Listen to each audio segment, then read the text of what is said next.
मुझे साइंस की परिभाषा ने सबसे ज़्यादा इन्फ्लुएंस किया है और उसको मैं तलाश करता रहा हूँ ज़िंदगी के एक बड़े हिस्से में, और इसीलिए साइंस लोगों तक पहुँचाने की जो लगन रही है वो हमेशा रही है। और मैं जन विज्ञान जत्था का पार्ट रहा हूँ। मैंने भाग लिया है पीपल साइंस मूवमेंट के अंदर, उसके बनाने में मेरा हाथ रहा है। तो साइंस के अलग अलग आयाम में इंटरेस्ट रहा है। कोई एक चीज़ ऐसी नहीं है कि हम कह सके कि इसकी वजह से कुछ हो गया। घर के अंदर माहौल था दोनों चीज़ों का। एक तरफ साइंस के बारे में बातचीत होती रहती थी, अब्बा अम्मी भाई बहन बड़े, वो साइंस के बारे में बात करते रहते थे, और साथ ही में अदब यानी लिटरेचर की भी बात होती रहती थी। आपका कभी किसी ऐसे इंसान के साथ आप रूबरू हो जो जिसका कोई साइंटिफिक बैकग्राउंड नहीं है, तो उसको अगर हुआ हो या फिर अगर कभी हो कि अपने कॉम्प्लेक्स कंसेप्ट को एक ऐसे इंसान को एक्सप्लेन करना जो साइंस के बारे में ज़्यादा जानकारी नहीं रखता है, वो कैसे करेंगे? हजारों से हुआ है, कोई एक दो नहीं, हजारों से हुआ है। मैं कुंभ मेले में जाता रहा हूँ, वहाँ पे सर्वे किए हैं साइंस कम्युनिकेशन के मैंने, तो वहाँ तो ऐसे ही लोगों से ज़्यादातर मुलाकात होती थी जिनसे जिनको साइंस नहीं आती, जिन्होंने साइंस नहीं पढ़ी। एक बड़ा सेक्शन है जो लिटरेचर में है, ड्रामा म्यूज़िक, ऐसे लोगों से बातचीत होती है तो उनको साइंस समझाना, या टेलीविज़न के ऊपर तो बहसों में जिनमें मैं इन्वॉल्व रहा हूँ, उन बहसों में ज़ाहिर है कि आप वो शब्द ही इस्तेमाल नहीं कर सकते जो आम लोगों की समझ में ना आए। तो हमेशा ही से science communication to the public, जिस एरिया का नाम 80s में जब आप पैदा नहीं होते तब पब्लिक अंडरस्टैंडिंग ऑफ साइंस या साइंटिफिक लिटरेसी पढ़ा दुनिया में, उसमें काम ने मुझे ऐसे ही लोगों तक साइंस पहुंचाने की बात की। वहाँ पर ज़रूरत इस बात की होती कि आपको पता होना चाहिए कि लोगों का स्तर क्या है। आप वहाँ पर जा करके अपनी बात रखने की क्षमता रखते हो, वो बहुत इम्पोर्टेंट है। लेकिन इसका ये मतलब नहीं है कि आप वहीं रुक जाएं। आपका मकसद है कि लोगों की जानकारी का स्तर ऊपर चला जाए जहाँ था। तो शुरुआत वहाँ से होगी जहाँ पर लोगों की जानकारी का स्तर है, जिसमें भाषा है उसका स्तर, जिसमें टेक्निकल टर्म्स हैं उसका स्तर, वहाँ लेकर के आने के बाद उसको ऊपर ले जाना जरूरी है। यानी जब आप बात कर रहे हैं ऐसे किसी आदमी से जो साइंस नहीं जानता, जिसने साइंस नहीं पढ़ी है, तब फिर और उसमें पढ़े लिखे लोग हो सकते हैं, जरूरी नहीं है कि वो बिल्कुल जिसको तालीम नहीं मिली है उसी की बात कर रहा हूँ। जिन लोगों ने और सब्जेक्ट्स में कुछ किया है, लिटरेचर में किया है, म्यूजिक में किया, आर्ट में किया है, इकोनॉमिक्स में किया है, लॉ में किया है, तो उनको साइंस नहीं पता होगी। तो आपके लिए ज़रूरी हो जाता है कि उस स्तर पे जाएं जहाँ वो हैं, वहाँ से बात की शुरुआत हो और उनका स्तर बात के ख़त्म करने में कुछ न कुछ साइंस की जानकारी का स्तर बढ़ चुका हो, ये ज़रूरी अगला सवाल मेरा आपसे ये रहेगा कि इन दिनों आपकी बुक पढ़ रहा हूँ मेंस टू साइंस, तो उसमें आपने स्टेट किया कि हिंदुस्तान की जो 70% जनता है वो साइंस की तरफ पॉजिटिव अप्रोच रखती है। बहुत अच्छी बात है, मगर इस सब के होने के बावजूद भी हम देखते हैं कि 90% जनता हमारी अंधविश्वासी है। ऐसा क्यों है और कैसे है? हम जब आम आदमी की बात करते हैं तो फिर हमें ये देखना पड़ेगा कि उसकी सोच के ढांचे में, यानी जिस तरह से वो अपने को, अपने समाज को, दुनिया को, ब्रह्मांड को देखता है, उसमें दो खाने होते हैं। एक वो होता है जो पूरी तरह से रैशनलिस्ट होता है, जो साइंटिफिक होता है, जो साइंटिफिकली टेम्पर्ड होता है, और दूसरा वो होता है जो बिल्कुल इरेशनल होता है, जिसके अंदर अंधविश्वास भरे हुए होते हैं, जिसके अंदर धार्मिक चीज़ें भरी हुई होती हैं, और गैर धार्मिक भी ऐसी चीज़ें जिनका साइंस से कोई लेना देना नहीं। उसको इस तरह से देख लें कि आपको कोई गायक क्यों पसंद है, कोई सा गाना क्यों पसंद है, कोई सी म्यूजिक क्यों पसंद है, कोई सी पोएम क्यों पसंद है, इसका कोई साइंटिफिक एक्सप्लेनेशन नहीं कि मुझे इसलिए पसंद है। लेकिन सड़क पार करने की आदत, उसमें दोनों तरफ देखना, ये एक साइंटिफिक एटीट्यूड है कि हम ट्रैफिक चल रही है तो सड़क को पार करने के लिए हम ध्यान देते हैं। अब ये दोनों चीजें हमारी सोच का हिस्सा है। यानी मैं भजन क्यों गाता हूँ या नमाज क्यों पढ़ता हूँ, इसमें कोई साइंटिफिक बात नहीं, बस पढ़ता हूँ, यकीन है, बचपन से सीखा है, घर में माहौल ऐसा था, बड़े ऐसा करते थे। तो दाल कैसी पकाई जाए, इस सब्जी में क्या मसाले पड़े, तो मैं अगर नॉर्थ इंडिया का हूँ तो नॉर्थ इंडिया वाले चीज़ें मुझे पसंद होंगी या पकाता हूँगा, साउथ इंडियन हो तो यूरोप में अलग तरह। इनके साइंटिफिक रैशनल, इनके कोई साइंटिफिक आधार नहीं कि मैं क्यों करता हूँ, पर ये कि कितनी देर पढ़ूंगा तो मेरे अच्छे नंबर आएंगे, किस तरह से पढ़ूंगा तो मेरे अच्छे नंबर आएंगे, ये इसमें बिल्कुल साइंटिफिक एटीट्यूड होता है हमारा। मैं एक जगह से दूसरी जगह जा रहा हूँ, कौन सा रास्ता लूंगा, इस फैसले का आधार जो है वो साइंटिफिक होता है। तो आप जो बात कह रहे हैं कि 90% लोग अंधविश्वासी, मेरा मानना ये है कि 100% लोग साइंटिफिकली टेम्पर्ड भी, उनकी सोच का एक हिस्सा साइंटिफिक है, रैशनल। अगर हम किसी की शादी को देख लें तो कितने लोगों को बुलाएंगे, इसमें कोई पंडित मुल्ला से नहीं पूछता, राइट? मेन्यू क्या होगा, ये पंडित मुल्ला से बात नहीं होती। बारात घर कौन सा होगा, पंडित मुल्ला से बात नहीं होती। लेकिन फेरे पड़ेंगे या निकाह होगा, ये पंडित मुल्ला डिसाइड करेगा। तो ऐसे में जब हमारा फैसला लेने का बदलाव होता है, यानी बिल्कुल साइंटिफिक रैशनलिस्ट सोचा समझा हुआ फैसला, वो एक दायरा है, और उसके बराबर में है ऐसा दायरा जिसमें उस फैसले का कोई भी साइंटिफिक या रैशनल आधार नहीं। यहां से यहां जब पलटा खाता है आम आदमी, तो उसे कोई कॉन्ट्रडिक्शन नहीं दिखाई देता। तो हमारे देश में आम जनता के बीच में अंधविश्वास भी और रैशनैलिटी भी, कौन से बीज बोए जाएं, इस बार कौन सी फसल उगाऊंगा मैं, इसमें कोई आजकल तो बिल्कुल भगवान या मुल्ला या पंडित का कोई इन्वॉल्वमेंट नहीं होता। ये डिसीजन उसका अपना होता है, जो कंडीशंस हैं उनका ऊपर आधारित होता है। तो फर्क क्या है हमारे यहाँ और यूरोप में? हमारे यहाँ और यूरोप में ये फर्क है कि हमारे यहाँ जो दायरा है अंधविश्वास का वो काफी बड़ा है। सोच के दायरे में बहुत सारे अंधविश्वास हैं, तरह तरह के अंधविश्वास हैं, और इनका फायदा उठा करके मुल्ला और पंडित लोगों को गुमराह करते हैं। ये है खतरा हमारे और आपके जैसे लोगों की, और खासतौर से आपकी नस्ल की ये जिम्मेदारी हो जाती है कि हम उस दायरे को छोटा करें अंधविश्वास के, और जो साइंस के और साइंटिफिक टेम्पर का दायरा है उसको बड़ा करें। तो इसी पे अगला सवाल है कि जैसा आप एक एथिस्ट हैं, तो मुझे नहीं पता आप कब एथिस्ट हुए, या जैसे मेरे जो भी दोस्त हैं एथिस्ट, उनकी जब बात सुनता हूँ, जो भी इंसान जब भी एथिज्म की तरफ शिफ्ट होता है तो उसका जो शुरुआती दौर होता है काफ़ी मुश्किल होता है। समाज और उसका घर उसको कभी स्वीकार नहीं करता। तो आप कब हुए?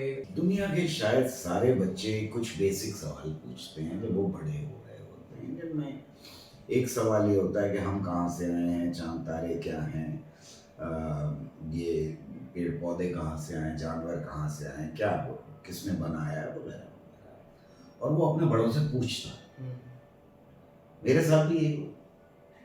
स्कूल में हमें पढ़ाया गया था कि अल्लाह मियाँ ने 6 दिन में सारे ब्रह्मांड को रचा।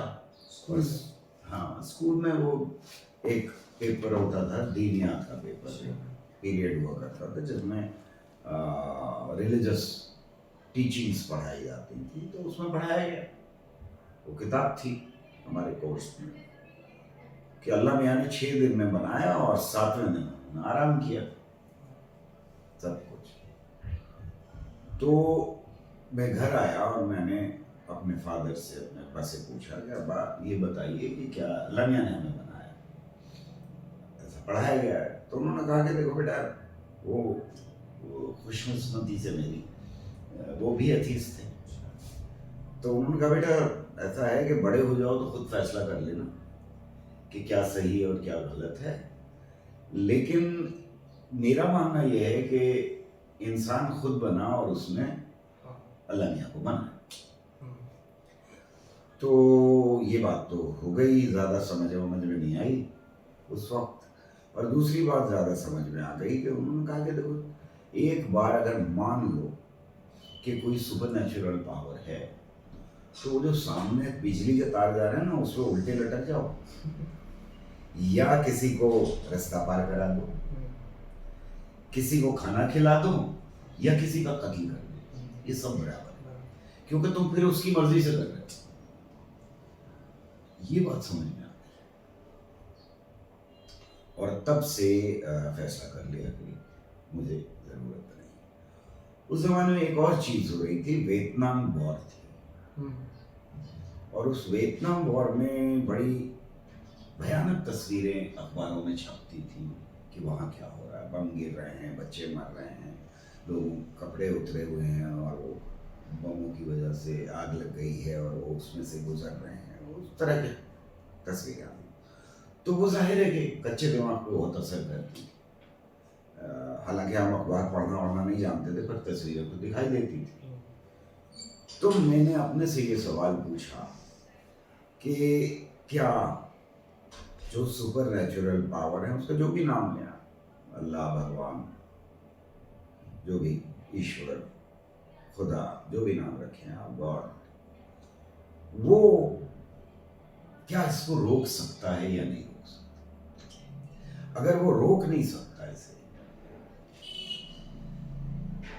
तो फिर मुझे जरूरत नहीं है उसकी। फिर वो इतना ताकतवर ही नहीं है कि इसे रोक पाए, जबकि कहा यह जाता है कि उसकी ताकत लामहदूद है। और अगर रोक सकता है और नहीं रोक रहा, तो फिर मैं उससे मोहब्बत नहीं कर सकता, मैं उसकी इबादत नहीं कर सकता, मैं उससे नफरत ही कर सकता। उसके बाद से मुझे कभी कहीं किसी भी धार्मिक स्थल पर जाने की जरूरत नहीं पड़ी। कभी इसलिए नहीं गया कि वहां पर नमाज पढ़नी है या रोजा रखना है या ऐसा कुछ करना है, तो मुझे कुछ जरूरत नहीं पड़ी। और मेरे लिए बहुत ज़्यादा मुश्किल पैदा इसलिए नहीं हुई कि घर में प्रोटेक्शन था। हाँ, बाहर समाज के अंदर, क्योंकि अलीगढ़ मुस्लिम यूनिवर्सिटी का माहौल था, वहाँ पर बहुत सारे रूढ़िवादी मुसलमान हुआ करते थे, फंडामेंटलिस्ट हुआ करते थे, और उनका अटैक हमेशा होता रहता था। बहुत सारी ऐसी गालियाँ, ऐसे अपशब्द से पुकारा जाता था जो जिनके मतलब भी उस वक्त पता नहीं थे। दहेरिया, निचरिया, मुल्हिद, इस तरह के शब्द हुआ करते थे। एथीस्ट होते हैं, एथीस्ट शब्द भी गाली की तरह से इस्तेमाल किया जाता है, काफिर, काफिर। तो इस तरह के शब्द कान में शुरू से ही पड़ने लगे थे। मुश्किलें आती हैं, खानदान के लोग भी जो यकीन रखते हैं वो। इसमें एक चीज समझना बड़ा जरूरी है कि अगर आप ये कह दें लोगों के बीच में बैठ के कि मैं किसी को नहीं मानता, तब लोगों की भावना आहत हो जाती है। पर दूसरी तरफ से देखिए, कोई ये कह रहा है कि मैं मानता हूं, तो मेरी भावना आज नहीं होती। मैंने कभी किसी एथीस्ट को गुस्सा होते नहीं देखा कि यार तुम नमाज कैसे पढ़ रहे हो। मैंने कभी किसी एथीस्ट को ये गुस्सा होते नहीं देखा कि देखिए सर कितने बेवकूफ़ आदमी हैं ये, भजन कीर्तन कर रहे हैं बैठे हुए और वंदना कर रहे हैं। उधर की तरफ से जरूर रिएक्शन आता है, और उसकी वजह शायद ये है कि वो लोग जो भगवान में, जो अल्लाह में, ईश्वर में यकीन रखते हैं, वो बहुत थ्रेटेंड फील करते हैं अपने। जैसे ही कोई सुनते हैं कि एथीस्ट है आसपास, तो उन्हें डर लगता है कि ये मछली हो हमारे तालाब को बंद कर, बिना ये सोचे हुए कि एथीस्ट की भी भावनाएं हो सकती। तो भावनाएं सिर्फ ये उनकी होती हैं जो विश्वास रखते हैं, भावनाएं उनकी नहीं होती जो विश्वास नहीं रखते। तो हमें कुछ वो बताइए, मतलब जो नई जनरेशन है वो इस चीज़ को फेस कर रही है कि वो किस तरीके से डील करें। आप माने या ना माने, क्योंकि कोई ताकत है ऊपर, कोई एजेंसी है, उसके अलग अलग नाम हो सकते हैं, उसे माने या ना माने वो आपके ऊपर है। नई जनरेशन भी अपना फैसला खुद ले कि वो मानती है या नहीं मानती कि कोई भगवान है, कोई अल्लाह है, कोई खुदा है, कोई गॉड है, कोई आत्म है, कोई यहोवा है। ये सारे नाम हैं अलग अलग। लेकिन ये याद रखिए कि आपका धर्म आपको दूसरे से नफरत करना ना सिखाए। दूसरी चीज हमेशा याद रखनी चाहिए कि अगर आप किसी भी देश में हो, वहां की पॉलिटिकल राजनीतिक ताकतों को देखेंगे तो कुछ राजनीतिक ताकतें हमेशा धर्म का इस्तेमाल कर रही होंगी अपनी राजनीति को आगे बढ़ाने के लिए। इन धार्मिक राजनेताओं से हमेशा बचना चाहिए, क्योंकि वो असल में आपको धर्म नहीं बता रहे होते, वो असल में अपनी राजनीतिक रोटियां सेक रहे होते हैं।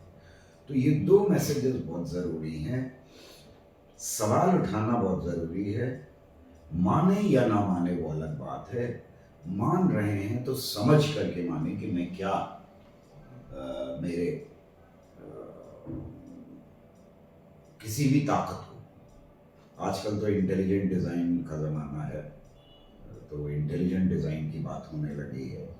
ये भी कहते हैं लोग कि मैं पॉजिटिव एनर्जी में यकीन रखता हूँ। मुझे नहीं मालूम पॉजिटिव एनर्जी और नेगेटिव एनर्जी क्या होती है, क्योंकि मुझे तो फिजिक्स में एक ही तरह की एनर्जी पढ़ाई गई है। तो बहरहाल बड़े अंदर से कहते हैं पॉजिटिव एनर्जी। तो माने या ना माने, इसका जरूर ध्यान रखिए कि आपका धर्म आपको अगर नफरत सिखा रहा है तो उससे दूर रहिए। अगर वो ये सिखा रहा है कि नीची जात के लोग हैं समाज में और उनसे दूर रहना चाहिए, तो कहीं गड़बड़ है। अगर वो ये सिखा रहा है कि हिंदू और मुसलमान के बीच में फ़र्क करना चाहिए तुम्हें, वो ऐसे होते हैं और तुम ऐसे हो, ये फ़र्क अगर है, तो फिर आपको थोड़ा सा रुक के सोचना चाहिए कि ये राजनीति तो नहीं है, धर्म के लिबास में लिपटी हुई। तो साइंस के टॉपिक पे मेरा आखिरी सवाल है कि हम जैसे स्टूडेंट्स को जो अभी साइंस पढ़ रहे हैं, उनको आप किस तरह से चाहते हैं कि वो किस तरह से साइंस को पढ़ें, उसको कंज्यूम करें?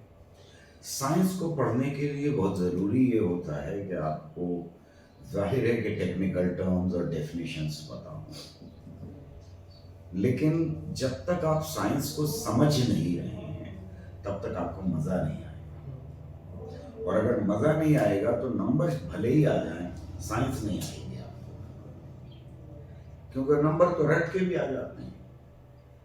इसकी एक एग्जाम्पल जो मैं बहुत मेरी पसंदीदा एग्जाम्पल है, वो आपके सामने भी रख देता हूँ। एक इक्वेशन है जो 10वीं क्लास तक हर बच्चा पढ़ चुका होता है, ग्रेविटी की। G is equal to m1 into m2 by r square. जो ग्रेविटेशनल फोर्स है, गुरुत्वाकर्षण जो है, उसको हम डिफाइन करते हैं, दो अगर कोई ऑब्जेक्ट हैं, एक का मास m1 है, दूसरे का m2 है, और दोनों के बीच में डिस्टेंस r है, तो ये इक्वेशन बताती है हमें कि दोनों के बीच में कितना फोर्स होगा, अट्रैक्शन कितना होगा। ये इतनी खूबसूरत है कि मुझे हर बार लगता है कि इससे खूबसूरत शायद नज्म लिखी नहीं जा सकती, कविता नहीं लिखी जा सकती, क्योंकि ये छोटी सी इक्वेशन हमें ये बता रही है कि एटम के अंदर क्या होगा, जो घट रहा है उसकी कोशिश कर रही है, सोलर सिस्टम में क्या होगा, और पूरे ब्रह्मांड में क्या होगा, किस तरह से एक दूसरे की चारों तरफ चक्कर लगाएंगे, कितना अट्रैक्टिव फोर्स होगा, कितने करीब होंगे वो, कितने दूर होंगे एक दूसरे से। ये इक्वेशन इतनी खूबसूरत है कि मुझे हर बार लगता है कि मैं दंग रह गया हूं कि कोई ऐसा भी कर सकता है कि 3 लेटर्स GMR और 2 नंबर्स 1 और 2, इसमें सारे ब्रह्मांड तो समूल इसके एक उसमें बता दे कि ब्रह्मांड के अंदर क्या घट रहा है, एटम के अंदर क्या घट रहा है, मॉलिक्यूल के अंदर क्या घट रहा है, झरने कैसे चल रहे हैं, पहाड़ों से पत्थर कैसे टूट के नीचे गिर रहे हैं, हमारा रॉकेट भेजना है तो कैसे जाना चाहिए, सैटेलाइट चक्कर लगा रहा है तो वो कैसे चक्कर लगाएगा। सारी चीजों को एक्सप्लेन करने की इतनी छोटी सी इक्वेशन में कोशिश, ये अद्भुत बात है। ये चीज साइंस की अगर समझ में आ जाए तो फिर साइंस समझने में भी मजा आएगा, पता लगेगा हमको कि साइंस हमें क्या बता देती है, हमको खुद हमारी सोच में कितना बदलाव ले आती है साइंस। अगर हम इम्तिहान पास करने के लिए खाली पढ़ते रहेंगे तो बात नहीं बनेगी, परेशान फिर परेशान। जैसे मैंने कुछ दिन पहले एक चीज़ पढ़ी कि मतलब जो उनके लिए है जो साइंस को सिर्फ पढ़ाई समझ के पढ़ रहे हैं, कि खुश रहना एक आर्ट है, और दुख की बात यह है कि हम साइंस के स्टूडेंट हैं। करेक्ट। ये तभी होता है जब हम साइंस को साइंस समझ के नहीं पढ़ते हैं। तो अब मैं थोड़ा अपने फेवरेट टॉपिक की तरफ बढ़ता हूँ।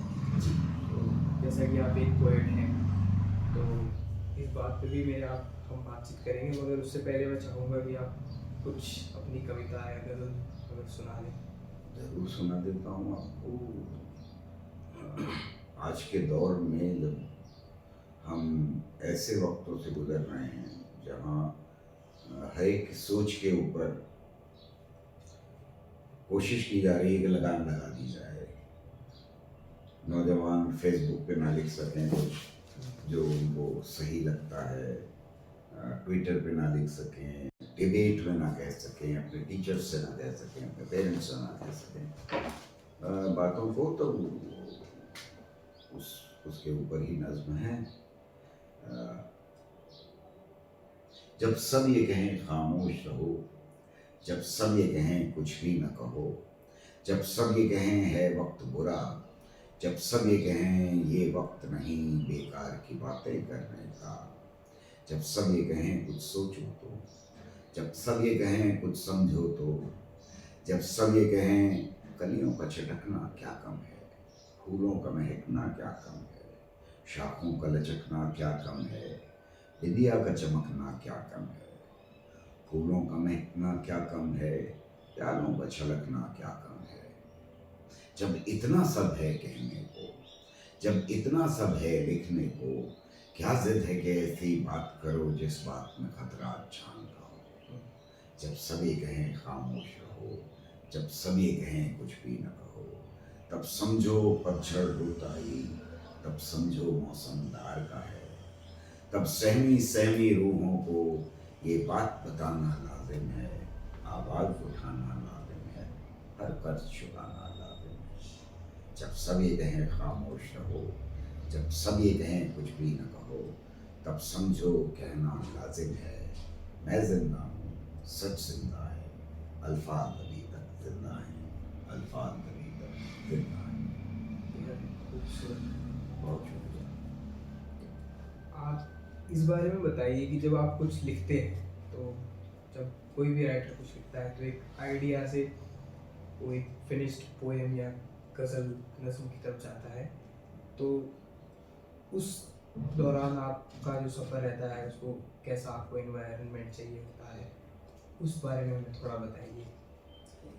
दो तरीके से कविता लिखी जाती है, कम से कम मेरा एक्सपीरियंस ये है। एक तो ये है कि किसी फिल्म के लिए गाना लिख रहे हैं आप, किसी कैंपेन के लिए गाना लिख रहे हैं, किसी ने कहा कि भाई ये वाली ये वाला सब्जेक्ट है, इसके ऊपर कुछ लिख दीजिए आप।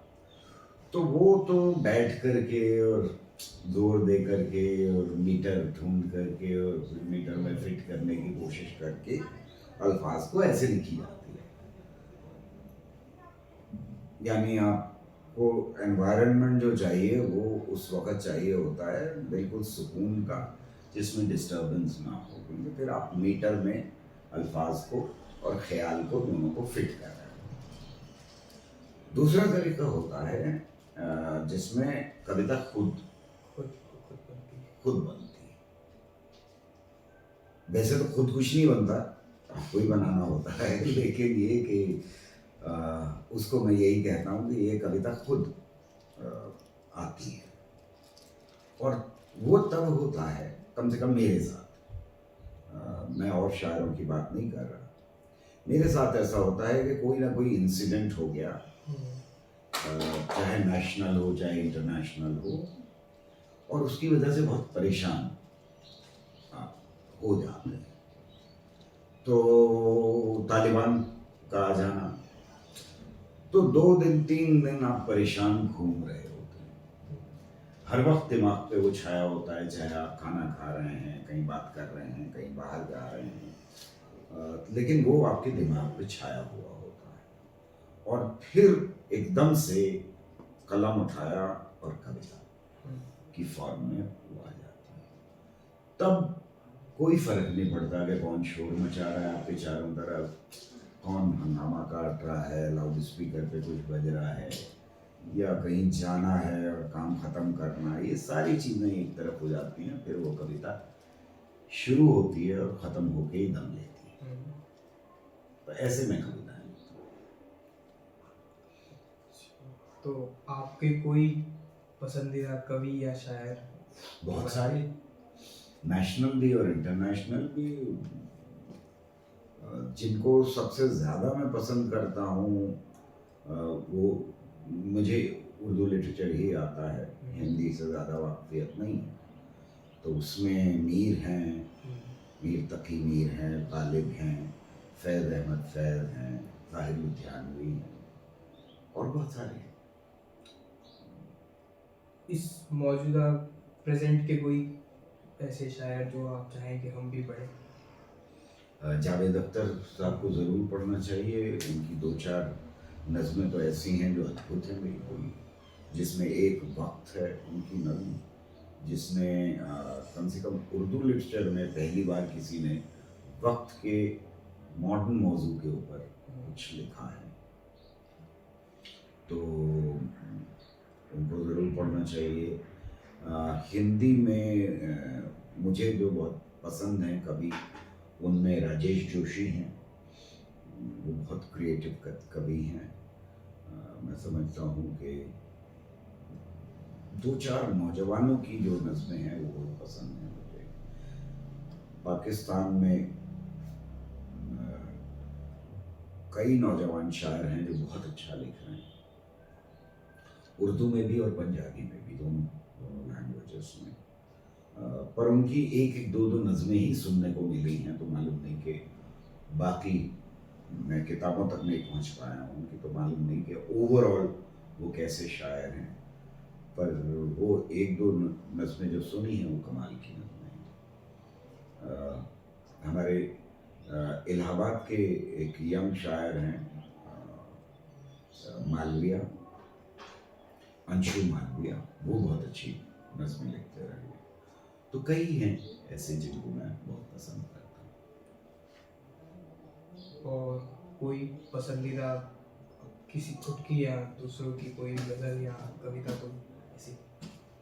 अब उस पर क्या कोई सुना भी तो हम आगे बढ़ते हैं। तो जैसे कि आप किताबें लिखते हैं और पढ़ते भी हैं, तो एज अ रीडर आपको किस किताब ने सबसे ज़्यादा इन्फ्लुएंस या किसी चीज़ के लिए इंस्पायर किया?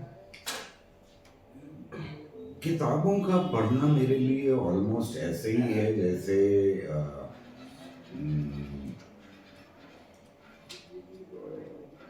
इंजेक्शन के साथ खून चढ़ाना, तो वो खून का हिस्सा होता है। बहुत सारे राइटर्स बहुत पसंद हैं, चेखव से लेके डॉस्टोयेवस्की से लेकर के सादत हसन मंटो से राजेंद्र सिंह बेदी, प्रेमचंद, कृष्णचंद्र, अस्मत चुगताई। तो राइटर्स की भी कोई कमी नहीं है, पर निकोलाई ऑस्ट्रोविस्की की एक किताब है जिसने मुझे बहुत इन्फ्लुएंस किया था। ऐसा नहीं है कि और किताबों ने नहीं किया, जैसे कृष्णचंद्र की किताब हम वैशी हैं ने भी बहुत बड़ा असर मेरे ऊपर डाला था।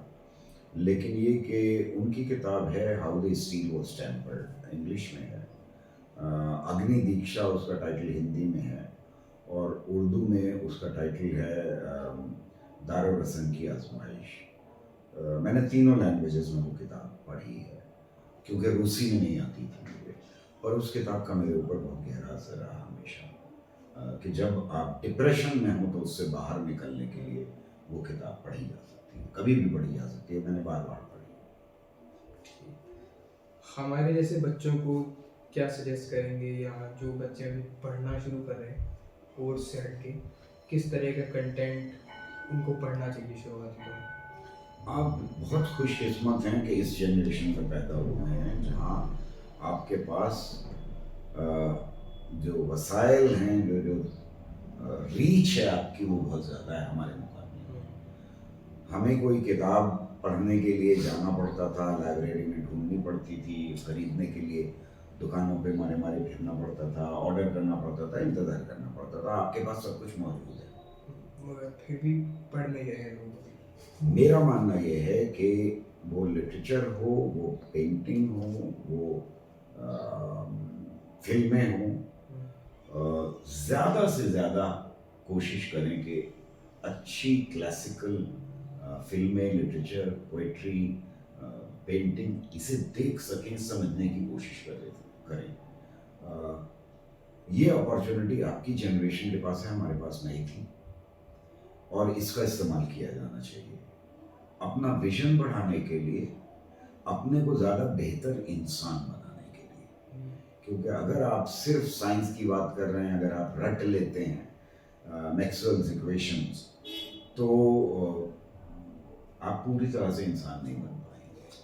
आपको लिटरेचर भी चाहिए, आपको थोड़ी सी पेंटिंग्स भी चाहिए, आपको शायरी भी थोड़ी सी, गाने भी, म्यूज़िक भी, ये सब कुछ चाहिए एक कंप्लीट इंसान बनने के लिए। बिकॉज इंसान ही ये कर सकता है, और कोई स्पेशल ये नहीं कर सकता। एक तो आखिरी सवाल ये है कि आप किस तरह दुनिया को देखना चाहते हैं? आपका ड्रीम क्या है कि दुनिया ऐसी हो, किस तरह देखना चाहते हैं? मैं ऐसी दुनिया देखना चाहता हूँ जिस दुनिया का स्पार्टकस ने अब से हज़ारों साल पहले स्पार्टकस ने उसकी कल्पना की थी, जिसमें इंसान बराबर होंगे, जिसमें इंसान का दमन इंसान नहीं करेगा, औरतों के ऊपर अत्याचार नहीं होंगे, दलितों के ऊपर अत्याचार नहीं होंगे, हिंसा नहीं होगी, जिसमें एक देश को इजाज़त नहीं होगी कि वो दूसरे देश के ऊपर हमला कर सके, और देशों की बाउंड्रीज जो खींची हैं हमने, वो धुंधली पड़ जाएंगी। हम इस धरती के नागरिक होंगे, खाली किसी एक देश के नागरिक नहीं होंगे। तो thank you sir. Thank you, अपना वक्त देने के लिए। Thank you.